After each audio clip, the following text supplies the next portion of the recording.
மிக முக்கியமாக அந்த கடல் கடந்து செல்கின்ற தீவுகள் இருக்கிறாக பிரச்சனைகள் ஒரு பிரச்சனையும் அங்கே இருக்கக்கூடாது.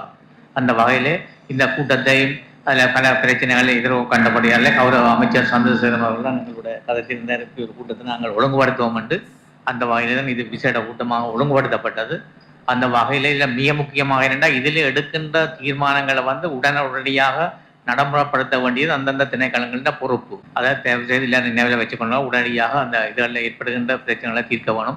அந்த மக்கள் கடல் கடந்து இருக்கின்ற பிரதேசங்களில் இருக்கிற மக்கள் எதிர்நோக்குகின்ற பிரச்சனைகளை நாங்கள் நீடிக்க விடக்கூடாது, உடனடியாக தீர்க்கப்பட வேண்டும். உடனடியாக தீர்க்கப்பட வேண்டியதில் உடனடியாக செய்கிறது சில வழியில் சிலதுகள் சில காலம் எடுக்கலாம். நமக்கு இன்றைக்கு பாடசாலைகளுக்கு இருக்கின்ற குறைபாடு, பாடசாலைகளுக்கு பிள்ளைகள் போகக்கூடிய அளவு, பாடசாலையில அங்க இருக்கின்ற பெற்றோர்கள் தங்களோட பிள்ளைகளை அந்த பிரதேசத்திலே வைத்துக் கொள்வது, படிப்பதற்கு ஏதுவான நடவடிக்கைகளை எடுக்கத்தானே வேணும்.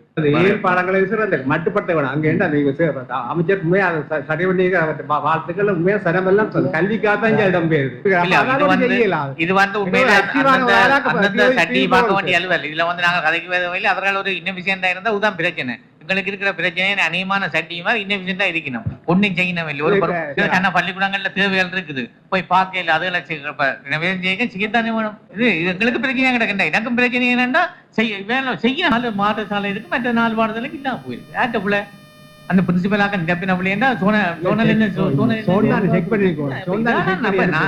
நான் விட்டுட்டு போகணும் போல உண்மையில இப்படி உயரை வச்சுக்கொண்டு என்ன செய்யல.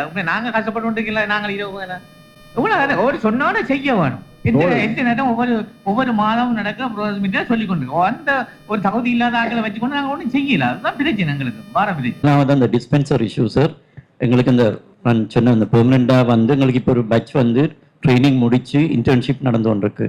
ஒரு 3 மாதம் அதுக்கு இன்டர்ன்ஷிப் முடிய அதுக்கு பெர்மனன்ட் அப்பாயின்மெண்ட் கொடுக்க போகுது. அப்போ யாழ்ப்பாணம் மாவட்டத்திலும் ஈவன் வடமாகாணத்திலையும் முதலாவது ப்ரையாரிட்டியாக வார அப்பாயின்மெண்ட் நெடுந்தீவுக்கு நாங்கள் அப்பாயின்ட் பண்ணுறோம். அதுக்கு பிறகு நெடுந்தார்கள் வடதார்கள் எல்லாமே வருது. அப்ப அதுக்கு பிறகு அவங்க கரண்ட் பண்றாங்க 2 வருஷத்துக்கு ரிப்பேர் இல்லை அப்படின்ட்டு அதுல புதிய படகு ஆர்டர் பண்ணிருக்கு. அதனால வேண்டி அதுகள் அந்த பிரச்சனை ஒரு நீண்ட நாள் பிரச்சனையாக இருக்கு. அப்ப அதெல்லாம் ஒழுங்குமுறையாக வருகின்ற பொழுது பிறகு நாளைக்கு இந்த எங்க டிரான்ஸ்போர்ட் சர்வீஸ் ஒழுங்கான முறையாக இயங்கும். ஒட்டுமொத்தமான வேகன்சிஸ் எங்களுக்கு இருந்தாலும் தீவகங்கள்ல இந்த இருக்கிற அந்த வேகன்சிஸை நாங்கள் ஃபில் பண்ண தான் வேணும். அது 100% நாங்கள் ஃபில் பண்ண தான் வேணும். சார் இப்ப கடைசியா சாரோட எடுத்த டிசிஷன் என்னென்னால் நெடுந்தீவு, எழுவதீவு, அனலதீவு இந்த 3 தீவுக்கும் நாங்கள் இந்த ஃபர்ஸ்ட் அப்பாயின்மெண்ட்ல வர்ற சப்ஜெக்ட்ல ஃபுல்லா கவர் பண்ணுவோம். சில சப்ஜெக்ட்கள் சில நேரம் எங்களுக்கு கிராஜுவேஷன் ப்ரிவா இருக்கும், அல்லது அதுல வர கேப்புகளை நாங்கள் அடுத்த காலேஜ் எஜுகேஷன் வேகன்சியில நாங்கள் ஃபில் பண்ணக்கூடியதா இருக்கும்.